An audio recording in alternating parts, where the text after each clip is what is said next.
Күні кеше Ньютондық Смиттің топтан кеткен жөнінде хабарлаған болатынбыз. Толыққанды ақпаратты білу үшін арнамыздың тілшілері Тимур Бақтыбаевты арнамызға шақырды. Ал айта қойыңыз, не болды? Бұл жерде продюсердің шешімі деп айтылған енді, бірақ бұл жерде бұндай шешім болды.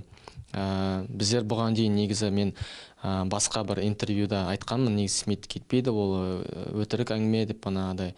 Бірақ біздер бұны күткенбіз Смиттің банағадай жағдайын. Ал Тимурдың айтып тұрған жағдайы ол рэпердің денсаулығы. Біздер бұның яғни диагнозын күттік, жақсара ма деп, яғни жақсармайтынын білгеннен кейін осындай шешімге келдік. Ол яғни денсаулығымен біздің топтан кетуге мәжбүр болды.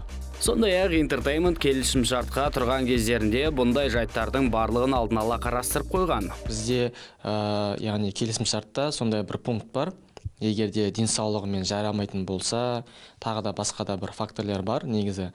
Онда продюсерлік центр, яғни құқылы оны топтан шығаруға. Айта кетейік, продюсердің айтуынша орын алған жағдай Смит пен оның қарым-қатынасына сызат түсірмеген. Екі тарап бейбіт түрде жұмыстарын тоқтатыпты. Ал қазір Бақтыбаев кастингін жалғастыруда. Кастинг жасап жатырмыз, әлі бірінші этап болып жатыр. Яғни үміткерлер өздерінің өздері туралы ақпараттар жіберіп жатыр.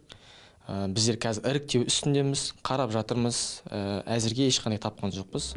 Алайда әзірге рэпер табылмайынша алдағы күні Powerstar сүйікті Смитпен топта қайта көрісу мүмкін. Айтпақшы, Смит кеткендіктен бе әлде өздерінің бұрыннан бергі жоспарма белгісіз, әйтеуір бойз бенд бағытын өзгертпек.